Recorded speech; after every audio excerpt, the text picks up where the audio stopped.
Baik adik-adik, di video yang kedua ini kita akan lanjutkan pembahasan terkait dengan rata-rata ya. Nah, untuk rata berinterval tadi sudah dijelaskan yang sigma fiksi.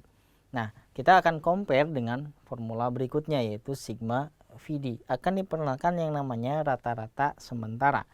Nah, rata-rata sementara ini adalah salah satu nilai dari nilai tengah yang diambil sebagai patokan awal, tebakan awal lah kira-kira begitu. Rata-rata kira-kira dekat kemana. Dan biasanya yang diambil sebagai rata-rata sementara, si XS ini adalah biasanya diambil yang tengah atau yang frekuensinya terbesar. Tapi dahulukan saja yang tengah. Misalnya saya ambil yang 87,5. Anggaplah itu sebagai rata-rata sementara, kira-kira begitu ya. Maka kakak tuliskan di, kita bikin kolom khusus untuk rata-rata sementara yaitu 87,5. Kita tuliskan terus ke bawah. Maaf ya, saya tuliskan begini, tidak bisa di copy paste ya. 87,5, 87,5, 87,5, 87,5 ya. Terserah yang mana sebenarnya mau kamu ambil, tapi kakak sarankan yang tengah ya. Nanti kalaupun kamu ambil yang lain jawabannya dijamin sama ya. Nah, sekarang apa itu DI? DI itu difference ya, atau beda. Beda dari selisih, bukan selisih ya, tapi hasil pengurangan dari nilai tengah dikurangi dengan rata-rata sementara. Ya, jadi kita kurangkan 63,5 dikali ini, dikurangi ini 87,5 ya. Nanti kita kurangi ini kurang ini hasilnya minus 24. Ini dikurangi ini hasilnya minus 16. Ini dikurangi ini hasilnya minus 8. Gampang ya, 0 begitu. Dan dia memiliki pola ya. 8, kemudian di sini 16, 24. Ya, itulah difference-nya ya. Jadi tidak masalah ada yang negatif ya, tidak masalah. Nah, kemudian si frekuensi ini kita kalikan dengan D, itulah VD. Ya, 4 dikali minus 24. Hasilnya minus 96. 2 kali minus 16 hasilnya minus 32. 6 dikali minus 8 minus 48 ya. 19 kali 0, hati-hati jangan sampai salah ya, 0 kebangetan kalau salah. 16 kali 8 128. 8 kali 16 hanya terbalik saja, 128. 5 dikali 24 120. Nah, kalau kita jumlahkan ini, maka itulah dinamakan sebagai sigma VD. Ya, berarti kita punya nilai sigma VD. Ya. Nah, kita jumlahkan semuanya, maka hasilnya akan kita dapatkan bahwa hasil dari semuanya kalau dijumlahkan hasilnya adalah 200.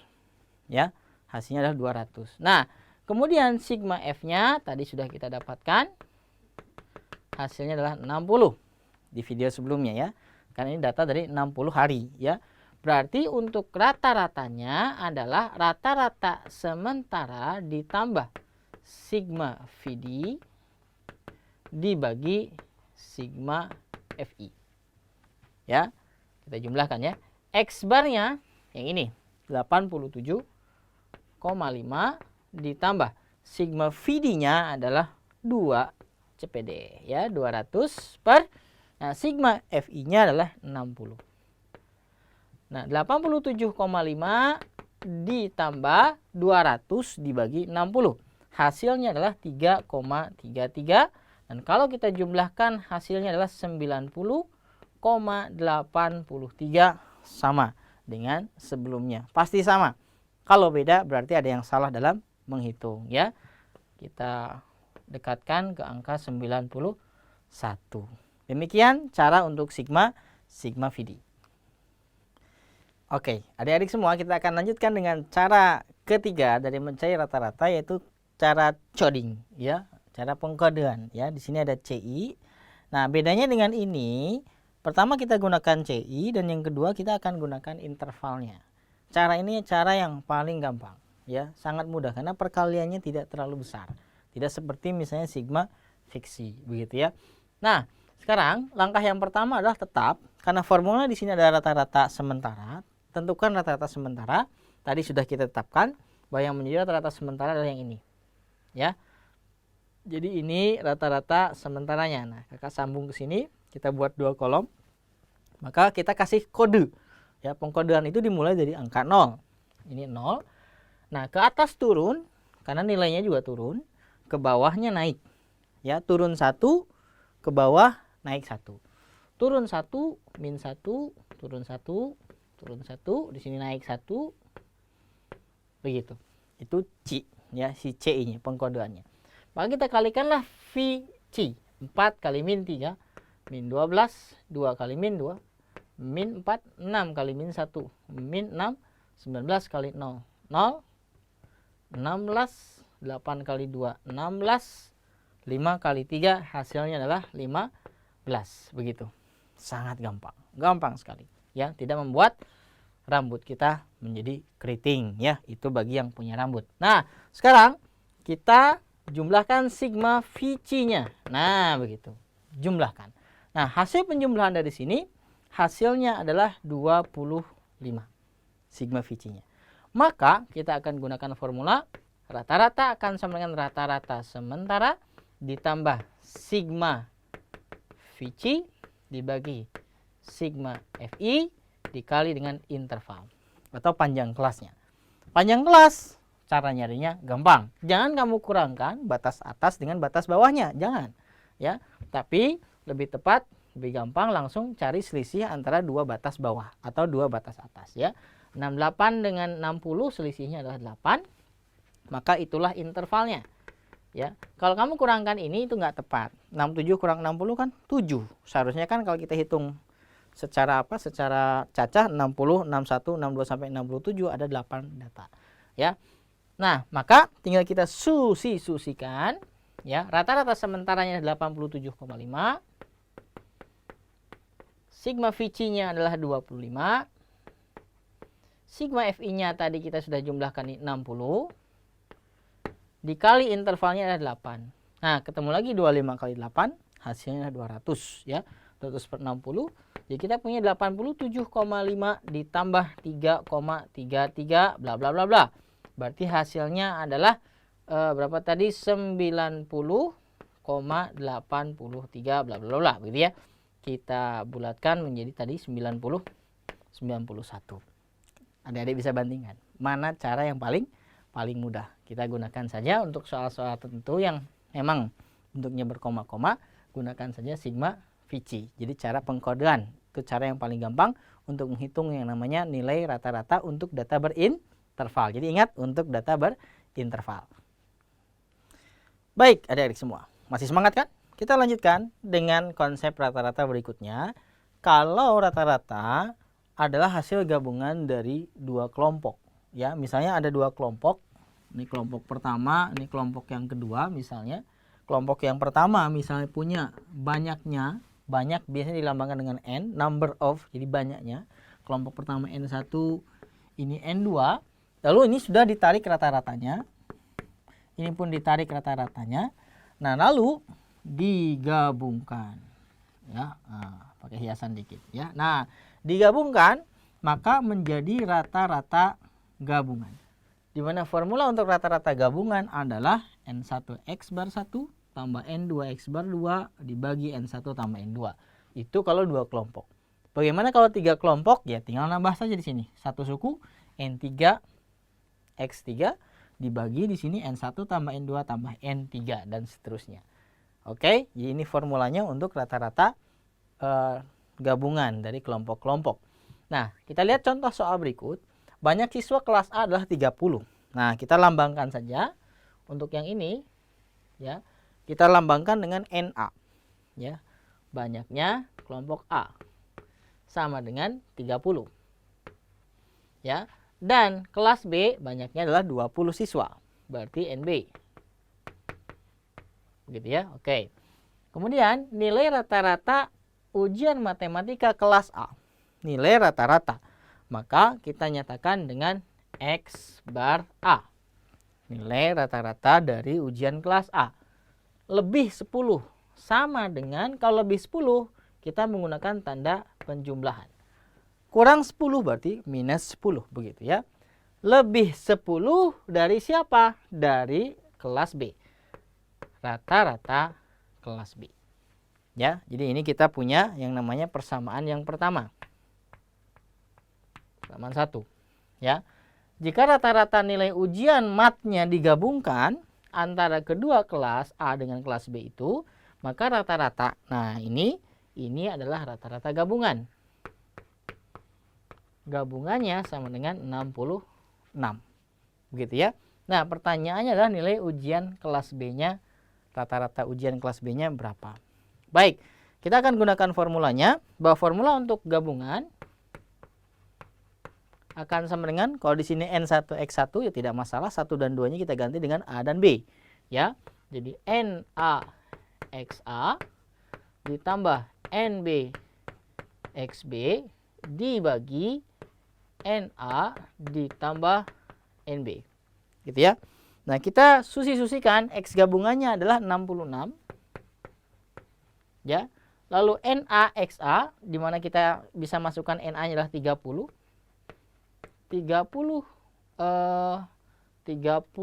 XA ya, maaf.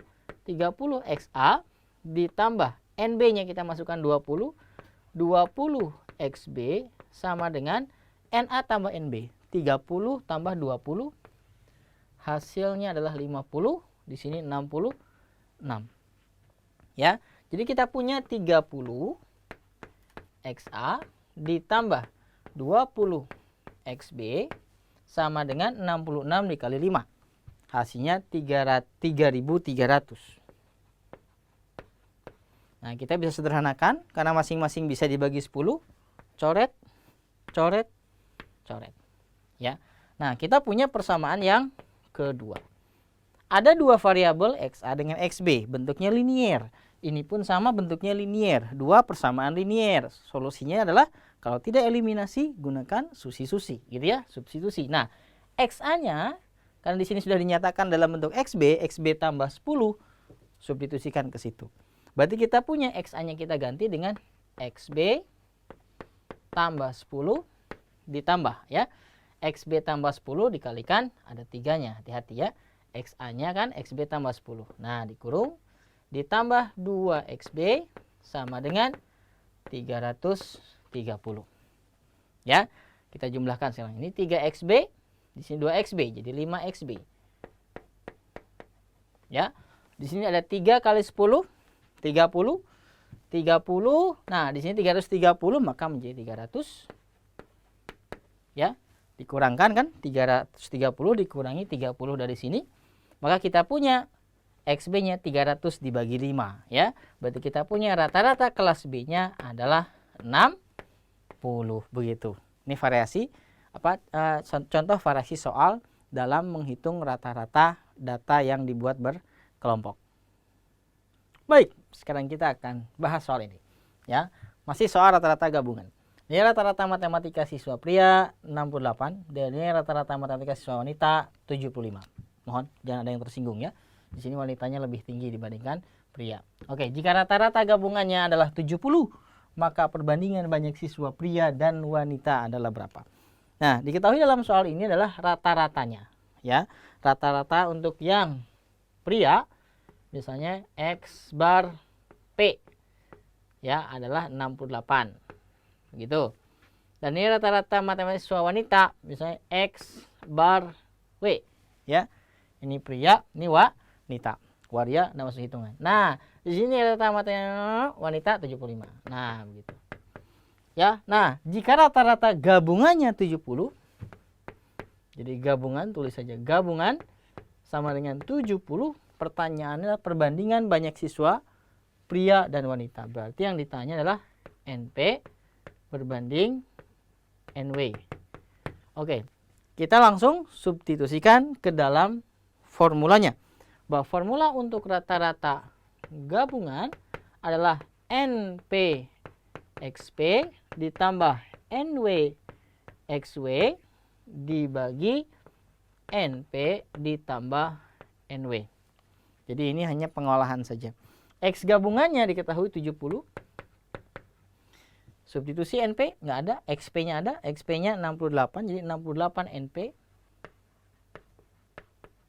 ditambah NW-nya nggak ada, XW-nya adalah 75, 75 N wanita. NP tambah NW-nya nggak ada. Kita langsung kalikan saja dengan 70. 70 NP ditambah 70 NW. Gampang ya. Nah, kita akan kumpulkan tapi dengan cara yang paling gampang, berarti NP-nya ini 70, ini 68, berarti NP-nya saya taruh di sini saja. Ini 70, ini 68. Berarti selisihnya adalah 2 ya. 2 NP. Ini 75 dengan 70, 5 NW. Ya. 5 NW. Pertanyaannya adalah NP banding NW. Maka NP dibanding NW kita bagi aja dengan NW. Begitu ya. Nah, lalu di sini ada 2 ya, berarti kita punya 2 NP NW, 5 NW, NW-nya nanti habis ya. Maka NP berbanding NW sama dengan 5 berbanding 2. Maka inilah jawabannya. Ya. Oke, itu perbandingan pria dengan banyak pria dengan wanita. Nah, cara supernya ada untuk soal jenis begini. Ingat, soal jenis seperti ini. Caranya adalah urutkan nilainya, ya. Diurut. Urut ya, dari yang terkecil ke yang terbesar, bukan urut pijet, bukan ya. Dari yang terkecil sampai yang terbesar. Berarti kita punya di sini ada 75, 68, ada 70. Berarti yang paling kecil adalah 68. Lalu 70.